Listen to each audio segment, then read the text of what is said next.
There is. This is being recorded as well. Excellent. It is being recorded. Right, I'm going to ring the Daily Mail immediately. Trust him to have them on speed dial. Yeah, right. When you're ready, then, Gareth. All right. Okay. Right. Good evening, Europe, and welcome to the We Only Sing When We're Winning podcast and blog, 4th edition. This week was meant to be Eurovision week, so in the spirit of that, I'm in my Iceland shirt. They got robbed this year, and I know that these three bloggers care vastly about Eurovision, so let's crack on with the football instead. We have Josh Hockley still with us, Martin Gray, and of course, Charlie Marriott. So today on the podcast, we will be discussing the articles that we've written last week, taking a look at our squad builder challenge, and ending with the now famous Martin's quiz. I know you're all excited for that. But first, let's start with some news.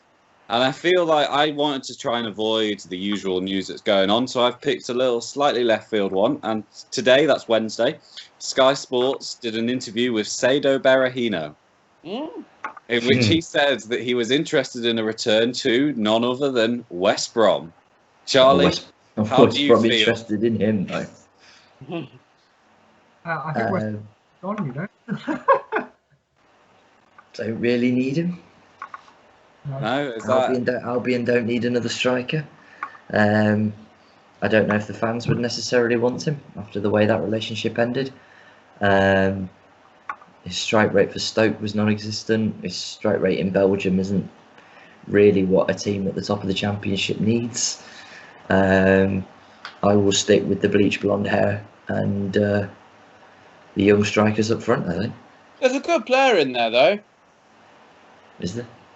Well, I mean, back in the day, he looked a player, and it's a bit of a shame that his career's panned out the way it has. It has, but that was 5 years ago. He didn't get the big money move to Spurs that he wanted, which, to be honest, he should probably have been sold. If Spurs are offering 20 million, just let him have it.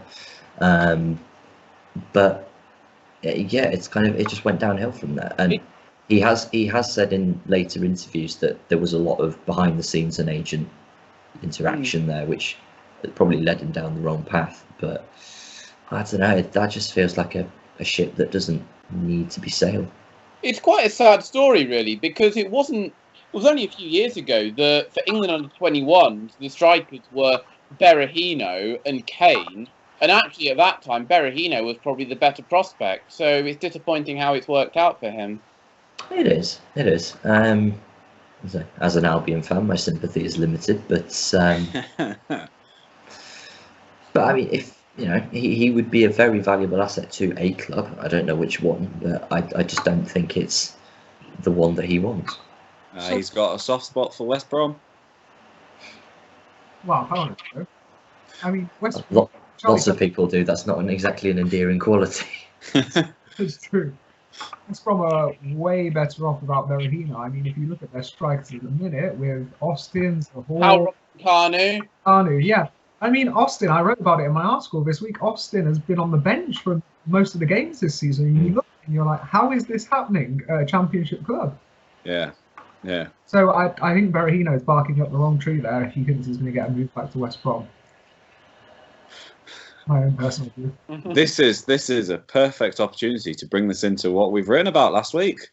This is why I chose this article. So we did a little series of articles which we called Playing Away, in which each of us took a look at our opinions or views of another one of our football clubs. So me and Josh swapped clubs for the week, and Charlie and Martin swapped. We're talking about West Brom, so let's carry this on naturally. Martin, what were your findings? Anything surprise you? Have you changed your opinion? Well, if you've read the article, you probably felt after the first paragraph that it was just going to be a complete car crash, basically. Slagging West Brom off for all of the bad things that have happened against Forest in the last year. But actually, you have to admire the football that West Brom have been playing this year, and the brand that Slaven Bilic has actually brought to West Brom. Last season, they were playing, at times, really good football. And I think I mentioned it in the article, they beat Queen's Park Rangers 7-1. They had Dwight Gale and Jay Rodriguez up front. It's a great strike force to have in the Championship. But this season, something's changed. He's brought in some players from the continent. You have to be impressed by Pereira in particular. Kravinovic as well, when he's come in, has played some really nice football. And then, of course, Diangana from West Ham as well. So, I mean, the top two in the Championship are where they deserve to be. Leeds and West Brom have been by far the best teams in the Championship this season. And let's give credit to them. It's just been a solid performance throughout the year. Like, it's not been spectacular, but well, hang on a minute. There are a lot of clubs that would trade your position in the league. Oh, no, I'm not saying that. That's fairly I'm not saying that spectacular season. Well, it is, but then you would expect West Brom with a manager like Bilic to be in the top 6 at the absolute minimum. Yeah. And like earlier in the season, when we were several points clear at the top of the league, like, there was the obvious, yes, this is where West Brom should be after being an established Premier League club for so many years. But at the same time, there was that inherent, we're going to bugger this up somehow. I do think Charlie makes a good point, though, because having watched both the West Brom Forest games this season, I mean, West Brom obviously did well, sort of got a win and a draw, and against Forest, that's good because Forest do well against the good teams in the league, but they weren't blowing us away. Like, it was more, solid, built on just good foundations, really. Yeah. Charlie too many draws this season, though. Charlie does make a good point, but the obvious counter to it is that just being an established Premier League club doesn't actually guarantee you a place in the top 6. Just look at Stoke, Wigan, years gone by, Blackburn have never come back up. Yeah, Huddersfield were there for a couple of seasons. So West Brom are actually setting an example for how it should be done in terms of winning promotion back. Oh yeah, there's no divine right. West Brom are just one of those clubs that just seem to get the Championship. It's sort of them and Fulham. Like, whenever they come down, you just know they're either going to bounce back up or be there or thereabouts. They just know what to do in this league. I find it really interesting. One of the things that I found was the teams that West Brom have lost to in the last 2 years. Absolutely staggering. They're losing to teams like last season Bolton. They drew at home to Ipswich. This season again, losing to Stoke, Middlesbrough, both struggling at the bottom of the league. So I couldn't get a win against Millwall in either of the games as well. I think it was the League Cup as well. It actually taps into the point that you made, Martin, about Austin not playing, because from what I can tell, what they do a lot of the time is they play Robson-Kanu up front, and Robson-Kanu is not an out-and-out striker. He's not the most natural player that you'll ever see, but he does a job for the team and sacrificed himself, and they've obviously gone for that rather than Austin, who's more a 20 goals a season man. But it's just a case that you get Robson-Kanu running at the defences, tying them out, and you bring Charlie Austin on with 25, 30 minutes to go. You know he's going to score a goal or two. Well, the thing is as well, it's not just Robson-Kanu running at the defences, like you said. It's Diangana, Pereira, Kravinovic. Yeah. It's just such a solid front 5 or 6 that you can just run at them. So this is all. Yeah. They get the likes of Bilic and Bielsa managing the Championship as well. I mean, those guys could well be at top half Premier League clubs. So this is all. I think there's some parallels to be had here between Forest and West Brom. Both are teams that are really high up in the league, challenging for promotion. But from what I understand, Forest do well against the big boys in the league, so they struggle against the smaller teams, which is also how West Brom fare. Fair assessment? Yeah, I think I feel much more concerned when West Brom are playing. I think Luton was another one where we dropped points at the start of the season. It's Leeds is an obvious one. Like, if you come away with a point, then yeah, you'll take that. But other top 6, top 8 clubs, it's like, yeah, a victory here feels like it's on. Yeah. But yeah, those at the bottom of the league, Wigan, Reading. I think Reading might have been another one where there were another couple of points dropped. Luton. It's just it feels like the obvious banana skin. Welcome to the Championship. Absolutely. So Forest for sure, because you just look in early February, Forest go away to Birmingham, lose. Birmingham, of course, in the bottom half. Then they play Leeds at home, top of the league, beat Leeds, and then lose to Charlton at home, who again are struggling against relegation. So you just have no idea. And it's what makes the Championship such an exciting league to watch. So while Martin wrote an article that was based around West Brom and how they're doing recently, Charlie and Josh, your articles were more based around the grounds and the feeling of the actual grounds themselves. Do you want to talk more about that? Yeah, so I'm kind of doing this sort of loose ongoing thing about sort of looking at all the grounds I've been to over the many years that I've done this. And if you look purely at the numbers, I've been to the City ground more than any other ground. So technically, I suppose it's a home ground, but it just feels so weird to say that, because I've never really had an affinity with the club as a whole. But there is something very different about the sort of atmosphere when you go there compared to anywhere else I've been. And I've been to Wembley, like the new Wembley, which has got a pretty stale atmosphere, to be honest. But it's but you haven't seen England-Scotland there. That was raucous. Quite. But there is, I think it's the fact that they haven't moved to a new, sort of newly built stadium. It's very much the same ground that it was 30 years ago when you had the classic sides playing there, and that you can really still feel that. This taps in to the point that I'm going to make, because I don't get to see much top-level football, but I've been to New Wembley, I've been to Arsenal, been to Brighton, all these new sort of bowl-type stadiums, and I'm not really a fan. And when I went to Goodison, it's a proper old-fashioned stadium. And the point I tried to make in my article is how, actually, for a club like Everton, it's really fitting that they have a stadium like that, because they're a great community club, and yet their ground, they've not moved out of town, they're right there in, like, around all the houses. Literally really nice. in the houses. You see, I'm kind of disappointed. Charlie and Josh have both been to Goodison with me, and both times they went where Everton were actually quite good, playing good football. We won both matches really convincingly. You need to go to Goodison when Everton have been playing terribly for weeks, when they are absolutely awful, on a run of about no wins in 4 or 5 games, and when they're playing one of the big boys, because that is when Goodison is at its absolute best. If we do well, the crowd get behind us like no other ground in the world.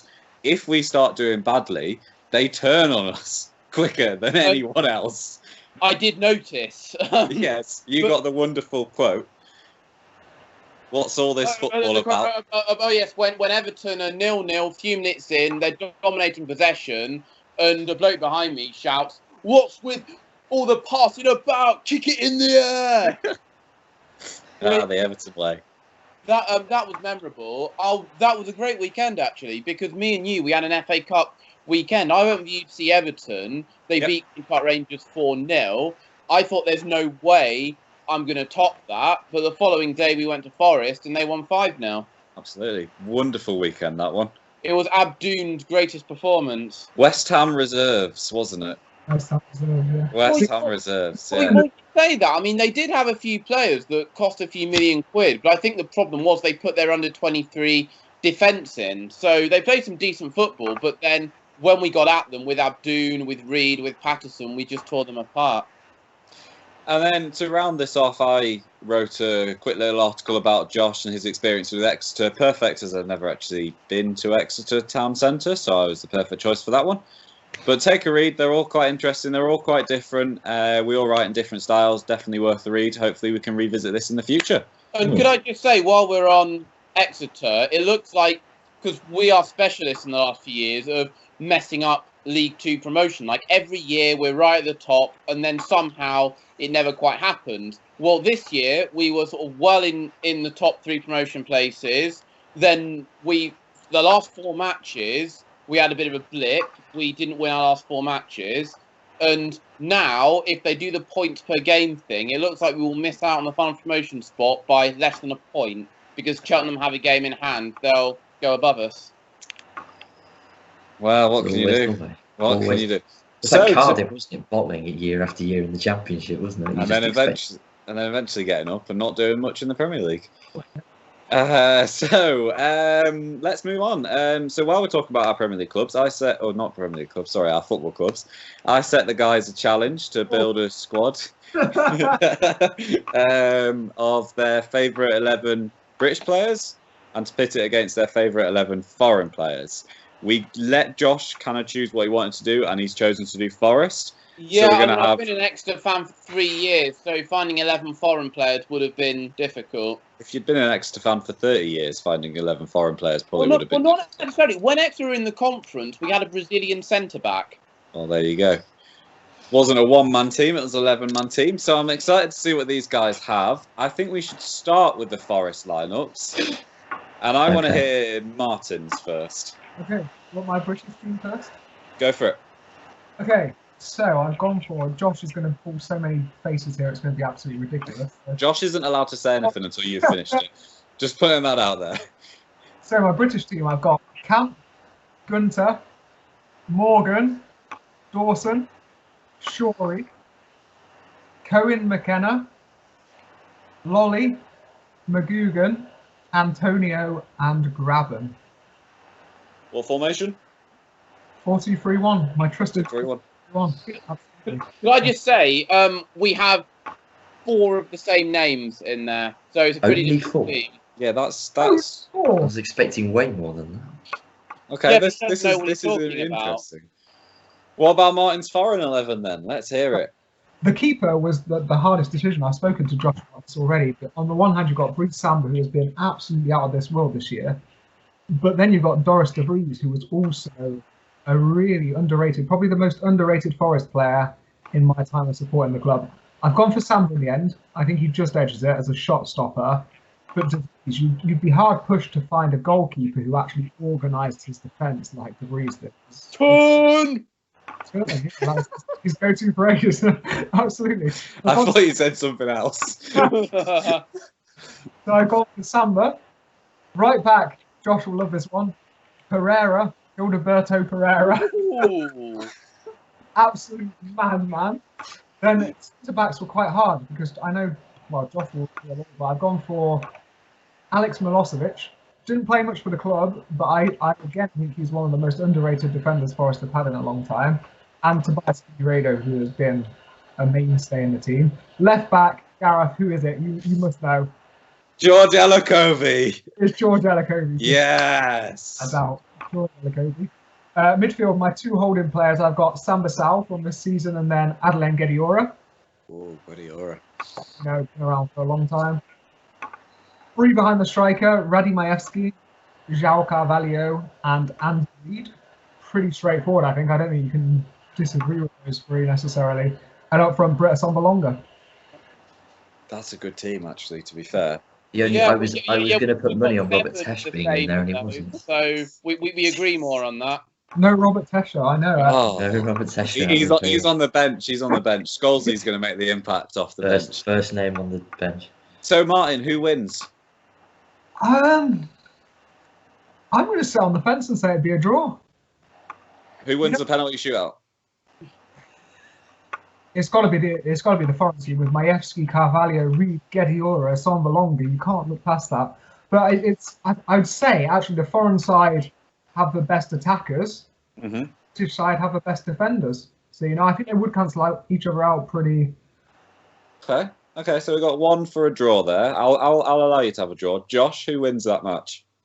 What between Martin's team? Martin's. Yeah, well, I mean, it's pretty similar, really, to my own in that I think the English team is probably a more all-round side. But when I was thinking of my own, it's the same question. Like when you have Majewski, Reid, and Carvalho in one midfield, like that is so creative. And unlike Martin, I've picked 2 strikers, and I think when you've got those 3 plus like strikers, they are going to score so many goals. So you're going foreign. I have to go for the foreign team. Charlie, thoughts as a neutral? I was, pretty much just everything that Josh has just said. I know that English team has got 2 absolute redwoods at the back, but that front, you could say that front 4 plus Gediora in that foreign team. There's so many ways that you could get a ball in the back of the net. Yeah, I think that's a fairly solid opinion. I think I'm going to put a 3rd tick in the foreign column for that one. Just to put a spanner in the works, I mean, you've got Lolly, McGugan, Antonio, and Graben for the home side, so it's not too shabby. It's not. But like you say, you've got a goalkeeper who's really shot stopping is, his number 1 forte. Very true. And we're not doing a score prediction here. It could be a 90th minute smash and grab 1-0. Yeah. Like, Josh, let's hear your teams. Okay, yeah, I'll go for mine. So I'll start with my English team, and because I've been a Forest fan for much longer than Martin, I've got some pretty old school names in here. So I wasn't sure about my English goalie, so in the end I went for one of the first ones I can remember, Dave Besant. Okay. now that's a choice at goalkeeper. That's a good choice. Probably, I think the only Forest player I will ever see that's older than my dad. So there we are. He was in his he was in his 40s when I started had a season ticket. If Mike's watching this, you must feel good now. Yeah. Okay. Well. Anyway, so we've got Besson in goal, a back four of Matty Cash, a bit more recent. I think Besson could probably be his grandfather. Cash, Dawson. No, we've got that one right, Martin. Then I've gone for another old name, Des Walker. Oh. Shout. And so Dawson Walker got the 2002-3 back line in there. Then at left back, because I had to get him in, Chrissy Cohen. Captain, leader, legend. Yeah. So that's my back four. It's a 4-4-2. My flat four in midfield. On the right wing, Michael Antonio. In centre of the park, I've got Jermaine Genus. I've also got, again, one of my favourite players growing up, Chris Bart Williams. He scored in the first season I was a season ticket holder. He scored 15 goals, 13 of them from set pieces. So I've got a set piece specialist in there. And also he's the only player I can remember watching who was part of the side that was in Europe in the 1990s. So he's sort of my link to that era. He was a very good player. Then on the left, this was, I think, the position I struggle most with. But in the end, I've gone for a name, mostly because I think it will piss Martin off. And I've gone for Benny Osborne.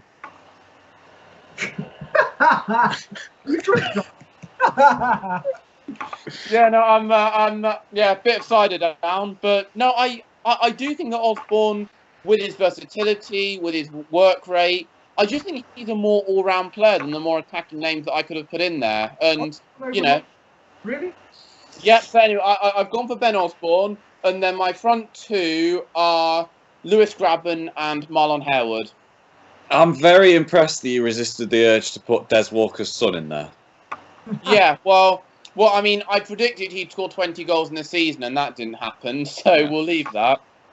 Okay, not a bad little side. Martin has a few opinions, but we'll ask him to hold on to that. Sure. What about your foreign side? Okay, well, I've gone slightly different here. I've gone for a 4-4-2, bit of diamond formation. Okay. So a bit less width, but as we see, there's so much creativity. I don't think you really need a huge amount of width. So in goal, again, I probably should have gone for De Vries because he's an ex-Den Haag man, and you know how I like Den Haag. But I have gone for Samba. Mostly for his distribution, actually. I think his distribution is so much better than any keeper I've seen at Forest, and that gave him the nod for me. The back four is Eric Lee High, Tobias Figueiredo, Wes Morgan, even though he's a Nottingham lad, he's been capped by Jamaica, so I've gone for Big Wes. And Jim Brennan, who was the left back in 02-03, who was a fantastic player. So that's my defence. In my diamond in midfield, I've got Gediora Holding, even though that's not a role that would suit him at all. I had to get him in somewhere, and that's where he fits in. I've then got Maevsky, Reed, and Carvalho. We've already talked about what they bring. Mm-hmm. And then I've got a front two of David Johnson, who's the best striker I've ever seen in my 20 years at Forest. He's a brilliant player. Scored 28, 29 goals in that 02-03 season. Like, fantastic player. And he's next to Asombalonga. And who wins? Again, sort of, I mean, I personally think my foreign team is better than Martin's because of the extra striker. But yeah, it's the same outcome. I just think with that creativity, and you've got two quality strikers that know how to score, and a pretty solid defence as well. I just think they're going to edge it, to be honest. Martin? Yeah, no, I agree. It's the foreign side, but only because of the weaknesses of the home side, I think. I could have Ben Osborne. And Matty Cash, to be honest. Oh, you see, now as a neutral, I quite like Ben Osborne and Matty Cash. So I quite like seeing them in there. But having watched the Forest side, which had Guediora, Majewski, Reed in it, you can't look past that midfield. So I've got to give it to the foreign side as well. Did you go for Gunter? I did go for Gunter, yeah. Yeah, the thing is, Cash is going to be a much better player. It's than going, Gunter. that's I the- mean, it's going to be, not is currently. Yeah, but Gunter, if you look at his career, he's a pretty solid Championship right back, whereas Cash is going to get a Premier League move, and I think he's going to have a much better career. Gunter has also played in the Premier League before he came to Forest, which Cash hasn't. So Gunter, we had for 4 years. I think he delivered 2 good crosses in that time. Like, he's a decent player, but when you actually get him into the final third of the pitch, he's got nothing. Whereas Cash can score, can assist. it was Right, you see, this could go on for hours, so I'm going to draw this short now. We'll do a Twitter poll for that one. Matty Cash against Chris Gunter. We'll see. We'll throw it out to the public. Let them decide. Charlie, an answer. Josh's foreign side or Josh's British side? I'm sat on the fence on this one. I think it's like it's a like I can't really draw enough of a conclusion, but I think that's more sort of what I don't know. Like there are some names that Josh has put in there that hand on heart I've never heard of, and then there are some where I think like context is an important one. Like having Harewood up front, that's a good one. But I can only remember Harewood when he played for West Ham. I've got no kind of measuring stick of him in a Forest shirt. So I think just like on what I do know, I can't really split either of the teams. Penalty shootout? No, I'm joking. I won't answer. So Charlie, while you're talking, give us your West Brom sides. Well, we've not had your view yet, Gareth. Who's going to win? The foreign side. Oh, you I said okay? it. Yeah, I said it. Yeah. I won't sit on the fence. This was such a hard challenge. I think all 4 of us are going to agree on that, especially when, and I don't know if this is Premier League snobbery coming in, but I looked through, like I did look through some of the old squad lists and thought, oh my God, yeah, we had him as well. And suddenly it's just like, how do you fit all? So as I go through these teams, you will say, hang on a minute, you haven't said X, Y, or Z, and that will happen. Yeah. Because Albion kind of established themselves as a Premier League team in the mid 2010s. There was an increased calibre of player that came in, but we'll see how it goes. Right, so I'll do my UK side first. Mm-hmm. Right, I'm going with personal bias and putting Russell Holt in goal. Yes. Because he was the goalkeeper when West Brom first went up in 2002, and that was at the very start of my sort of fandom. He was shit for Forest. He wasn't. In hindsight, in retrospect, he wasn't brilliant for Forest for West Brom either. But I also do remember seeing him play a couple of years ago in his mid-40s in Tuesday night Midland Football League game. So there's a bit of a bias there. A back 4 of Kieran Gibbs, Gareth McCauley, Johnny Evans, and Nathan Ferguson. Ooh. Again, you could have put Craig Dawson in there as well. I couldn't really split. I suppose I could have gone with a back 3 of McCauley, Evans and Dawson and then had 2 wing backs, but I'm not really sure on that one. 2 in the middle of midfield, Gareth Barry and Darren Fletcher, just holding the fort down. I needed some kind of midfield strength because out on my 2 attacking wings, I've got Chris Brunt and James Morrison, firing them in for Dwight Gale and Jay Rodriguez. Oh, that's a good side. The thing is, there were quite a few strikers for both teams I could have chosen.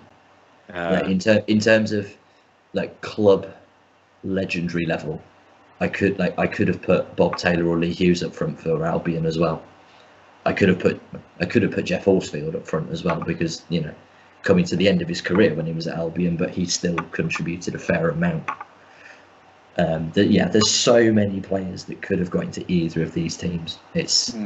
I almost felt a bit spoilt when having to only make one team. Well, you can make a second if you like. Don't tempt me. Well, I did make a second. It's the international 11. Would you like to hear that one? Absolutely.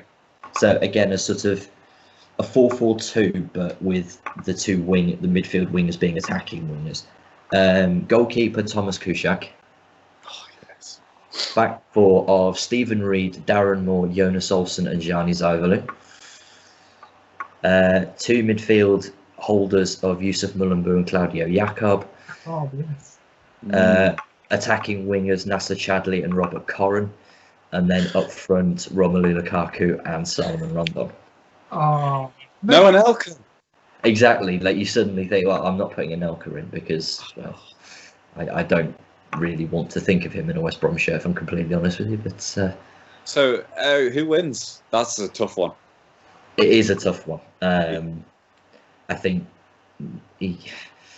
I actually think the UK side is ever so slightly more solid as like an overall unit. Like the international 11 is good, but I think there's a couple more holes in that defence.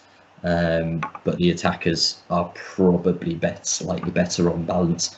But I think with that sort of front four of Brunt, Morrison, Gale, and Rodriguez, like there's either a set piece going in, a striker scoring, or Morrison scoring an absolute rocket ship. Yeah. I mean, Like, there's goals. I would disagree with that. I mean, I would look at that English side and I think, well, I mean, it's good. Like, particularly the holding midfielders. You've got two very good holding midfielders in there. But the rest of that side sort of strikes me as being more top-end championship than anything else. Whereas you look at the foreign team with players like Lukaku and Chadli, like, they're just on a different level. So I'm going to say the foreign team. Martin? It's a rare occurrence, but I'm going to agree with Josh. Whoa, no. I think the holding midfielders have it for the foreign side. Over, yes, Barry and Fletcher are really good holding midfielders. I mean, the two that Charlie mentioned, the foreign side, I think Edgett and the wingers as well, Corrin and Chadli.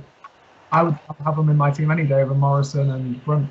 It's the thing though, like thinking back to the UK 11, like I've not got Livermore in there, I've not got Richie in there, I've not got not Richie Phillips. You know, there are so many players that didn't get into that team where you suddenly think, hang on a minute, maybe they should have. Like goalkeeper as well. Like I know I've got Russell Holt, but I could easily have had Foster or Carson or Johnson in there. Yeah. Like there's four really good goalkeepers there. So I have two thoughts from this. Firstly, West Brom have had some really good players. Like really good players that you don't think immediately spring to mind. Secondly, if I did a series on players who I've admired but who have never played for Everton, Chris Brunt and James Morrison would both be on it. And I say that as someone who's watched West Brom with relative interest, but not with an eagle eye. I always feared them when they played us and admired them when they didn't.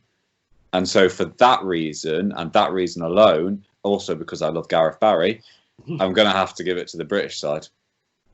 Okay, interesting. It's a good one. Like Albion are a good team to choose for a challenge like this because they've had So like that yeah, so many players through the door of.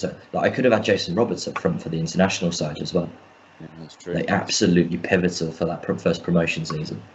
I think it's a crying shame that you didn't get Shaqiri in there somehow. So many choices. Like I'm gonna come back to this, and no, I am. I just know. I think I've got the same problem that Gareth's gonna have. There's so many players that have come in that I bet you struggled with this. I really struggled with it. Yeah, I set the challenge, and I set the challenge because I had a couple in mind. But from the minute I sat down and looked at my British side, the first selection, I had two names, and I had to come back to them because I couldn't decide between them. I've got a theory who your goalkeeper is going to be, and I can't decide who of the two in my mind it's going to be. It's probably the two you're thinking about. Well, like your keepers are surely Pickford and Howard. Right, here we go. Okay, Everton's British side. 4-2-3-1 for both of them. I'm like Martin. Can't go wrong with a 4-2-3-1. I struggled and had Nigel Martin down for a very long time. Yeah, I thought you might. Nigel Martin was an absolutely fantastic goalkeeper for Everton.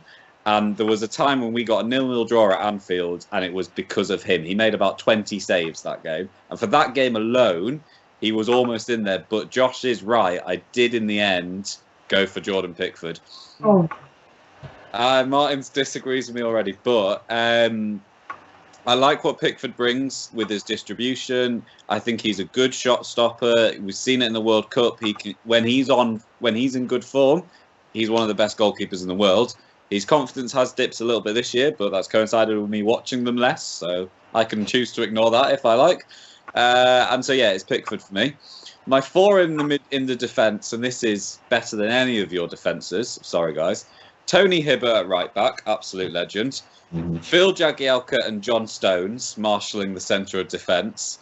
And bear in mind that Joleon Lescott didn't get in there. And then at left back is none other than Leighton Baines himself. There was Unsworth was a shout, but no, it's Baines. Distan's not British. Yeah. Of course. So it's holding midfielders. I've got Gareth Barry. Again, another shout for Barry. I think that says a lot about him. And then I was tempted by Lee Carsley, but I actually went for the younger, more exciting option in Tom Davis. I was about to say, well, hang on, Carsley's Irish.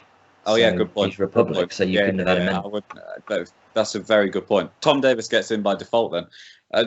To be fair, I did struggle with a central midfielder because I couldn't think of anyone we had. And I was trying not to do research, which is why Carsley didn't flag up with me. Attacking midfielders, this is where I think people are going to start disagreeing with me. On the right wing, and it's not his best position, but I really wanted him in the side, is Stephen Naismith. That's fair. Then I've got Ross Barkley behind the striker. Yeah. I think that's fairly obvious. And then I've shoved him out on the left, but he's going to cut inside. It's Leon Osman. I was about to say, you've got to have Osman. Again, Osman has to be in there. And then striker, I really struggled with striker. We've had Andy Johnson, James Beattie, Dominic Calvert-Lewin, Kevin Campbell, all of these absolutely greats for Everton, but I've gone for, remember the name, Wayne Rooney himself. I've got a question. Go for it. You're struggling with someone in your midfield, so why don't you take Davis out, put Osman in the centre of midfield, and then have Walcott on the left, or Rooney on the left, and then have... Because I've watched someone Walcott on the left. Yeah, I was going to say. I'm just trying to think of how to fit everyone in your team. In all seriousness, I do genuinely like Tom Davis.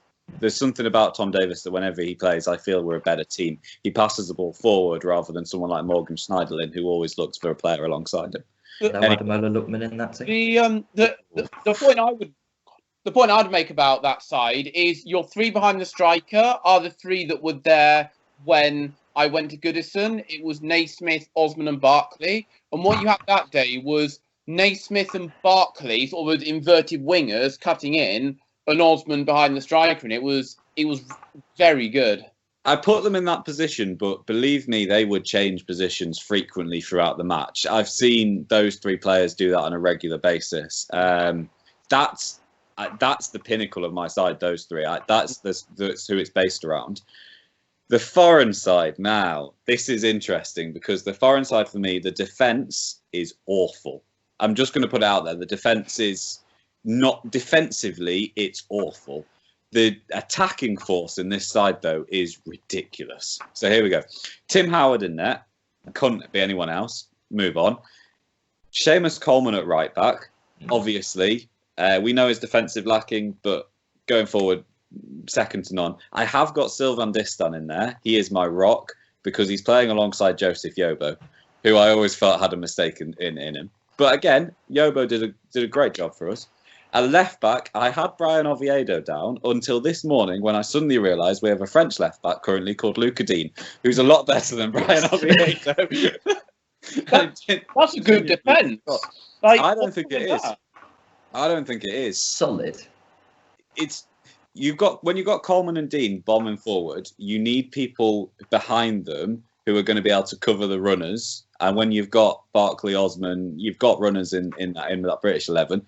I don't think Yobo and Distin are the best for that, but I might be wrong. Distin definitely lost his pace when he was with us. In midfield, holding midfield, we've got Marouane Fellaini and Mikel Arteta. That's a luxury midfield, isn't it? It's just incredible. And to think that I dropped Idrissa Gana Gueye for this You missed as well. No Gravison. No Gravison. Our midfield talent. No Carsley. While I mentioned him I've got to mention him again. And then this is where this side gets ridiculous. We have Richarlison, Tim Cahill, Stephen Pienaar, and Romelu Lukaku.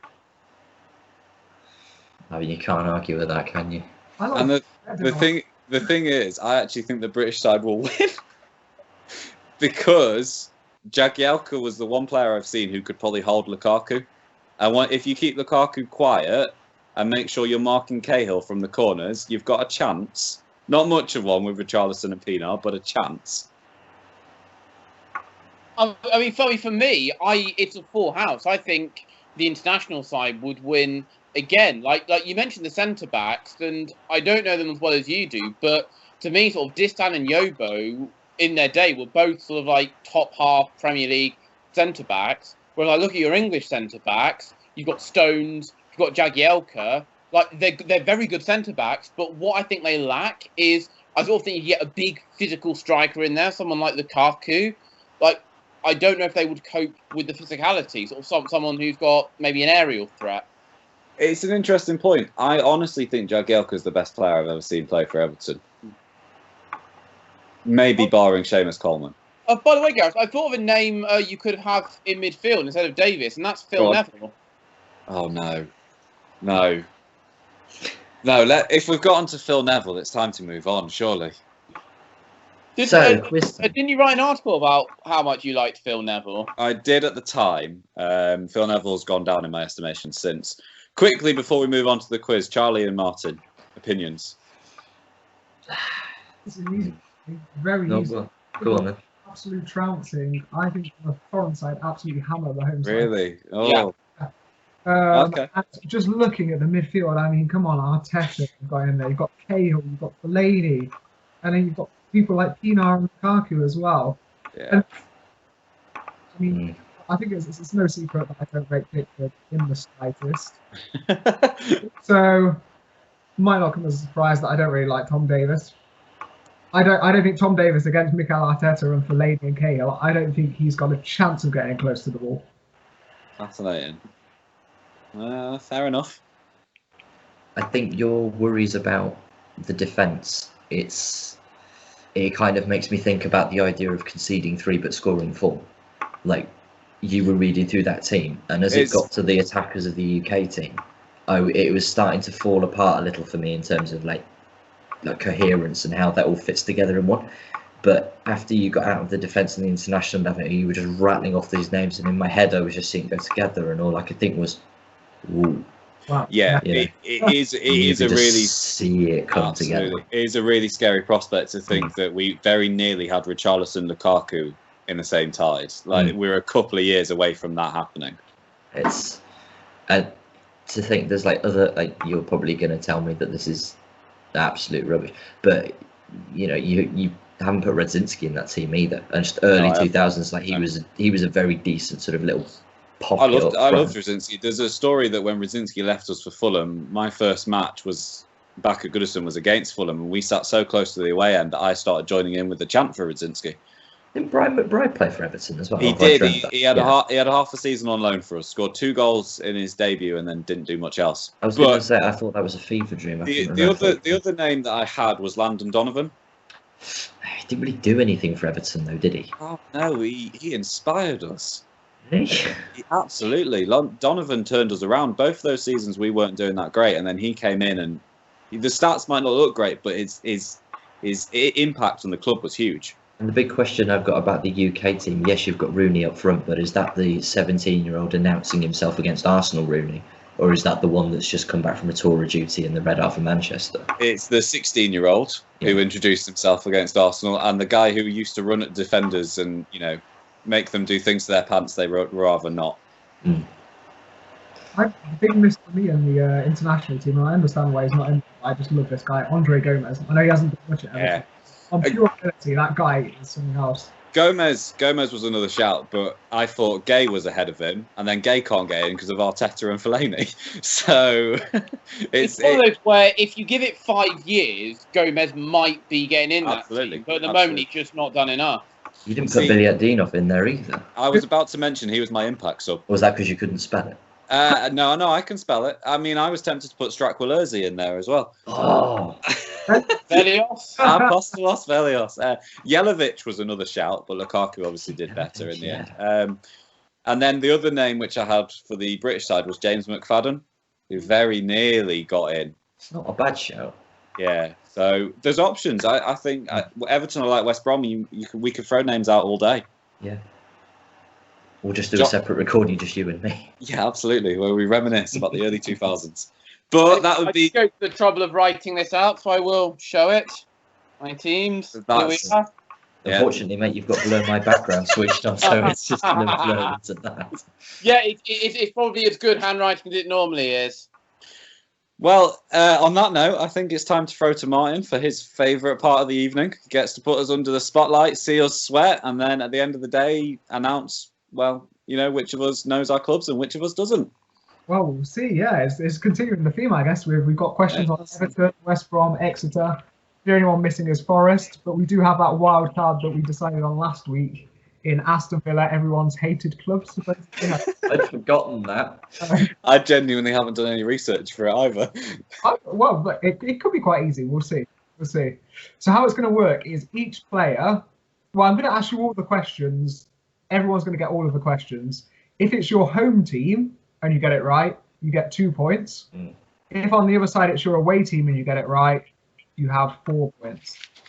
So actually doing well on your own club's questions doesn't guarantee anything going into this. It's about what do you know about each other's. Just to recap before we start, the point situation. Josh is on 34, really needs a good round here. Charlie on 44 and Gareth on 48. So it's tight at the top. Josh, some catching up to do. Okay, let's start with Everton. Oh, God. Okay. Has everyone got a pen and paper? Because it might be easier rather than shouting answers out. No, but I'll use my phone.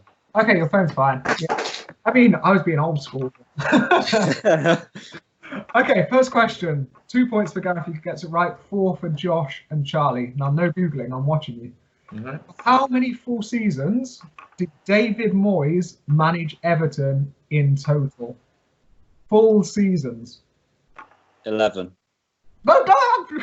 Oh, sorry. We're not meant to answer. It might not even be right. Just it's a red herring. Very wrong. Yeah, fair enough.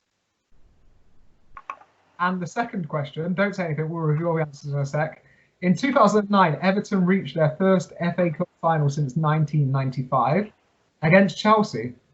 Who scored their only goal? Yep, we got that one. Charlie does not have that. I've forgotten Everton had even made a cup final. Oh, 95. You were alive for that.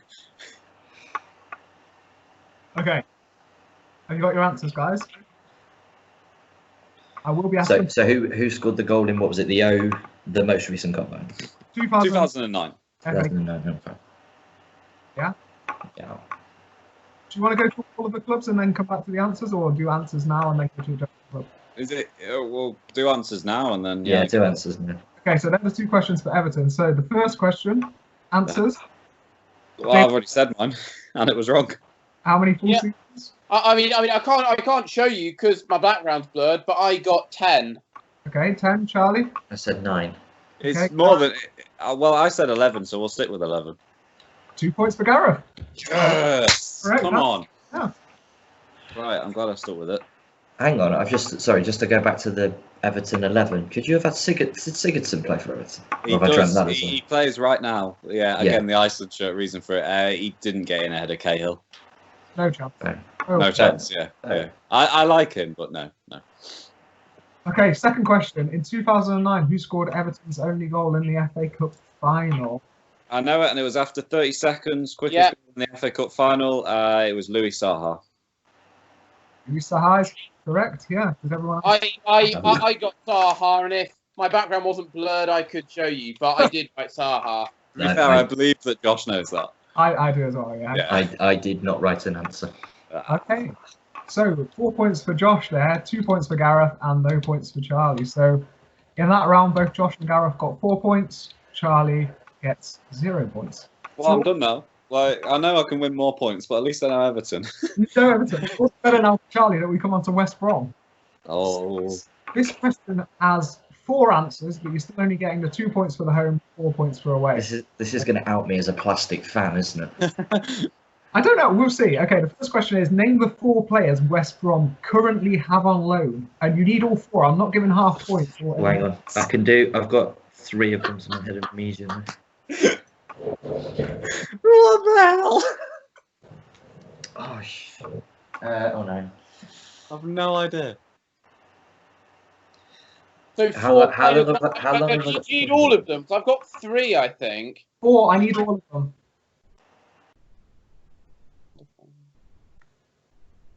This is a tough one. Yeah. Oh. And one that I don't think you'd immediately think of as a lone player necessarily. Yeah. It's that 4th one that's going to get me. How long have we got to think about this? About 10 seconds. Oh. Well, I've got a question, so you can keep thinking about that. Yeah. All right. So the second question is, who did West Brom beat on the final day of 2004-2005 to complete the Great Escape? That's one that any West Brom fan has to know. And yet I don't. I'm going to fall to the bottom of this league. Oh God. And Josh is going to rise to the top, I think, looking at that smile. Oh yeah. I don't know. I've not got the 4th lone player. That's the problem. Oh, you have the team. That's interesting. Let's see. Okay, I'm going to give you 5 seconds and then we're going. Okay. 4th lone player. Gareth doesn't know any, so this is fine. Yeah, I've got no chance. I'll admit that. Put a random team for the club if you don't know the club who they beat in 04-05. Think I know it, but I'm not sure. Okay, we're going. Name the 4 players West Brom currently have on loan. It's all of them on. It's all on it. What? All I should get half a point. Shall Oh, I go first? Yeah, yeah. go on. You go first. Charlie Marriott, Martin Gray, Josh Hockley, Still and Gareth Harding. 4 points. Yes! If only. If I only. know. Well, you wouldn't want to play for West Brom, would you? Okay. Can I have a guess? Yeah. Herrera, Diangana, Krajinovic, Austin. No, Austin's a permanent signing. Austin's permanent. He's right with the other 3 though. Diangana, Pereira, Krajinovic. Okay, one more minute. I'll have to push you.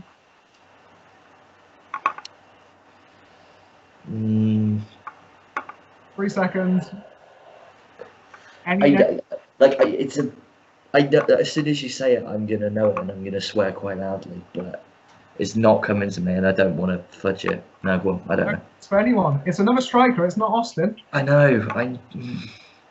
Joined in January. Oh, Scored against Forest. Oh, is it Callum Robinson? It's Callum Robinson, absolutely, yeah. I mean, Damn I it. got 4. I think I deserve that. No, I don't think you do, Josh. Sorry. No, you got a hint there. You got a hint. You don't deserve that. Okay, next question. Who did West Brom beat on the final day in 04-05 to complete the Great Escape? I think I know it and I'm scared because I might be wrong. Come on, our West Brom fan. Who is it? Just say a name. I've written down. It was Portsmouth, wasn't it? Okay, let's move on. See what Don't you hold me on that. I wrote down Sunderland as a guess. Josh, Aston Villa, but that's a guess. one of you is correct. It's Charlie. Yeah, Oh, God. well done, Charlie. First I thought it was Fulham, and then suddenly I remembered. Hang on a minute, no, because that was one of the seasons Portsmouth were rubbish. I thought that round was okay. I didn't think that would be that problematic. I knew our 4th loan signing was a striker who didn't play every week and had come from a reasonably high up Premier League team. Yeah. But that's not giving you a name. So. Let's see how we get on for Exeter then. This could be quite tough. Oh, Potential. God, See. okay. I'd say these questions are about the same level as the West Brom ones, which I thought were okay. Okay, so which club did Paul Tisdale leave Exeter? So is that which team he left Exeter for, or to join Exeter? Yes, 4. Which team did 4? I do know that one. I don't know my lower league football well enough. Josh is going to kill me. He isn't. He's just going to sigh in disappointment. Yeah. Okay, and the second question for Exeter: which former Exeter player currently plies his trade in the Bundesliga? Ooh. Oh, Currently is the operative word here. well, come on, that's a hint. Like, you're not giving me the point because of the hint. I don't think that's much of a hint. Okay. Okay, let's go through the answer then. Who did Paul Tisdale leave Exeter for? Josh, wait till last because I'm sure you know the answer. Anyone else want to volunteer? Again? Luton. Okay. Milton Keynes. Franchise FC. One of you is correct. That's Charlie. Yeah. Yeah. Charlie, yeah.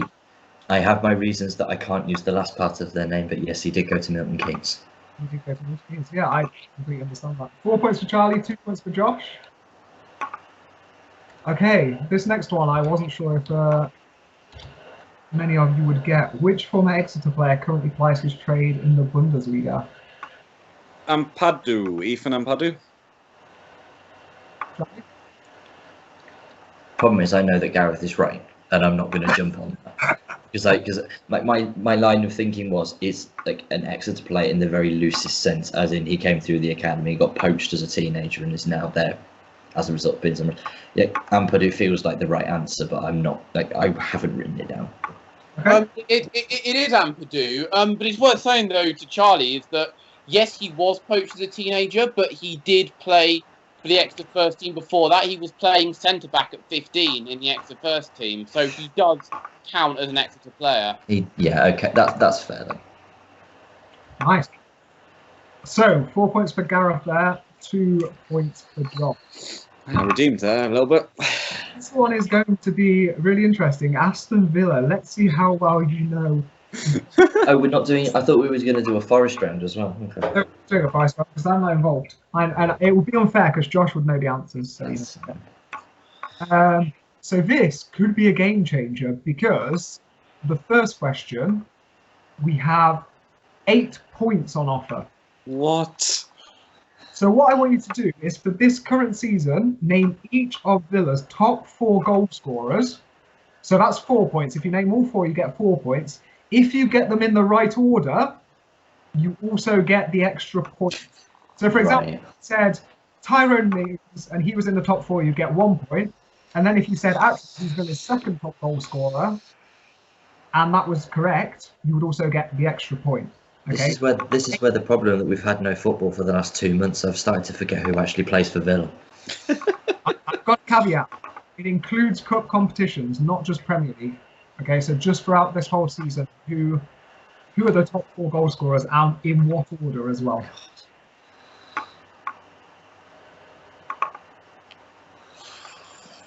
This could change things. This could shake it up.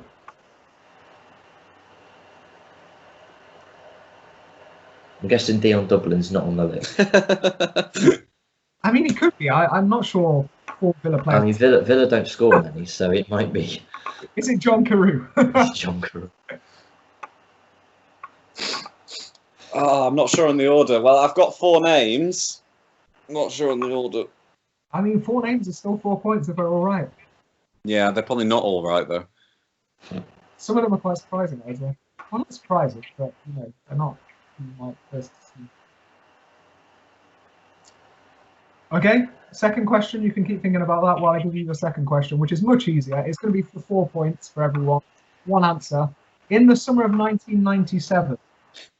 That's a good start. Aston Villa signed England striker Stan Collymore. From which English team was he purchased?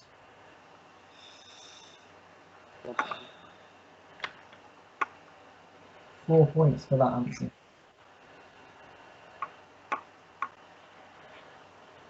Okay, there are 2 questions on Villa. Shall we start with the goal scorers one, or do you need some more time? Can you just give me another? It's trying to think of players that actually play for them anyway. That's what's getting me here. It's annoying because I've got 4 players who I know play for Villa, but whether they've scored many goals, I'm not sure. I've got 4 attacking players or attacking-ish players, so that's a fairly decent start. Yeah, I'm just trying to think of who plays for them. Full stop. Wow, this is not going to go well. It's not Gabby Agbonlahor either. Okay, well, I'll just kick us off. I know they signed Wesley for a good bit of money, last summer. So I've got Wesley at the top. Then I've got El Ghazi, their winger, Grealish, and John McGinn. Okay. So I'm not going to tell you what order you get the points in, but you get 3 points. 3 points. Yes. Right, I feel better about that now. I'm not so sure about mine now, but I'll go with it. I've got Grealish at top. I've got Wesley second. I've gone for Trezeguet at third. And I've got El Ghazi at fourth, but I forgot about McGinn. 4 points, Gareth. Whoa, what? Oh, wow, okay. Not necessarily all 4 names. No, fair point. Okay. Oh, wow. Right, I've got Grealish top because he has to do everything. Wesley in second, and then Douglas Luiz third, and McGinn fourth. 3 points. Okay. What's the order? Who are the names? What are the order? So top, where Charlie and Gareth actually got the points, Jack Grealish, 9 goals. Second, nobody mentioned this player. He's a midfielder, goal-scoring midfielder, not John McGinn. Horahan. 7 goals for Horahan. Wow, that's a lot. Third place was El Ghazi, 6 goals, and Wesley also with 6 goals in fourth. So Okay. How much has Trezeguet got? Trezeguet, I'll have to look it up. I think he Just out of scored interest. one at least, doesn't he? Because I know he scored a couple. I think he scored maybe 4 from memory. Okay, so it's not a horrible shout. Let's get it there. No, horrible shot at all. He scored 3. Okay, it's not a great shout. We'll leave that one. Well, what about McGinn while we're there? John McGinn. I don't think McGinn scored many this season. He scored a hatful last season. He's been injured for a lot of the season, hasn't he? I mean, I think that's why Wesley's in fourth as well, because I think he did his cruciate or something. Right, yeah. McGinn has scored 3 goals this season. 3 goals. Not bad. He scored 7 last year in the championship. Strange definition of a hatful, but I suppose it is from a Forest fan. I mean, for a midfielder, come on. When you're watching Ben Watson and Jack Colback last season, it's not difficult to say they're goal-scoring midfielders. And 2 of those goals that McGinn scored were against Forest, incidentally, actually. So maybe that's why I scored a hat. And then in the summer of '97, Villa purchased Stan Collymore from whom? It was Liverpool. Liverpool. Also who I've got, Liverpool. 4 points for everyone. Nice, good job, guys. That felt like a trick question. Yeah, I wasn't. I was waiting for one of you guys to go because I thought I'd say Liverpool and you'd all laugh at me. Good shout. Very good shout. Okay, I'm going to see how you've gone tonight, and then I'll reveal all. Okay. I've got a useless piece of trivia for you, if you like. Go for it. So last game of the season, I think it must have been the 2001 season, the year Coventry got relegated from the Premier League. And they had to basically beat Villa on the last day of the season, and Villa scored to send Coventry down. And the goal scorer was Mustafa Hadji, who had been signed from Coventry. Did he celebrate? I think he might have done, yeah. And it sent Coventry down, and they've been nowhere near the Premier League since. You love that stat, don't you? I love all the useless stats that get me nothing except the adoration of my peers. Looks like Coventry are going to go up. Well, it doesn't look like anybody's going to go up at this point, but they were on course to go up, certainly. Yeah. Okay, do you want the big reveal? Yeah, go for it. So We're talking about the scores, right? That wouldn't be a big I'll talk about the scores, yeah. Okay, so you actually did pretty well. You we're in the same kind of ballpark. Worst performance was from Charlie. Ah. 13 points. Not bad. It takes you to 57 overall. Second best, Josh, with 15 points. Takes you on to 49. Finally, Gareth got 16 points. It was the Villa one with the goal scores that Yes. takes you on to 64 points. Oh, yes, that's a nice lead. But the last round of the quiz, next week, it's the bonus round, and there are 50 points on offer. 50 points. And what's going to happen is we're going abroad. So we've done all of the Premier League, we've done lower league, we've done English football to the hills and back. Next week we are going abroad. I've got some questions about Indian football, Japanese, Finnish football. We are going to have a laugh next week. I'm so excited. Can we just do the quiz now? Can we just do it now? Have you rigged this so that Charlie wins? I actually haven't. I think he's going to struggle. We'll see. I was going to say, you watch me get all of these wrong. Yeah. Is it going to be a question on Japanese football and you're going to be struggling? I'm going to get it wrong. Let's see if there's one on Japanese. There is one on Japanese football, but it's from 2014, so it might be A bit before his time. a bit before his time. Yeah, we'll see. Right, nice one, guys. Nice one. I think that just about wraps everything up today. That was a bit longer than we'd have liked, but, you know, we had a bit of fun doing it. A bit of a clubbed-themed week this week. Charlie, no, it's Josh's turn to host next week. Josh, what have you got in store for us? I'll have a think about it over the next few days, but I'll try and keep you on your toes. Well, that's about as helpful as, yeah, Josh. Anyway, Surprise. One bit of other business. go for it. Can we talk about the Twitter poll, please? Oh, no. So I'm hoping that we're going to get a few Twitter polls out this week because I'm going to put all of those sides with the formations out, save them as pictures, and let's get the public to vote on who's going to win of all of those sides. Nice. I think that's a good idea, and it'd be nice if Martin doesn't win all our Twitter polls, because I know you're 2 out of 2 so far. So we're going to make this a competition. We've got 4 teams, which the winner of that goes to a semi-final, and we'll see who the ultimate champion is. Okay. Maybe Gareth or Charlie. Come on. Must be. This is a way to make sure Martin doesn't win a Twitter poll. Anyway, thank you for watching if you're still with us, and we'll see you again soon. Bye. Bye. Guys.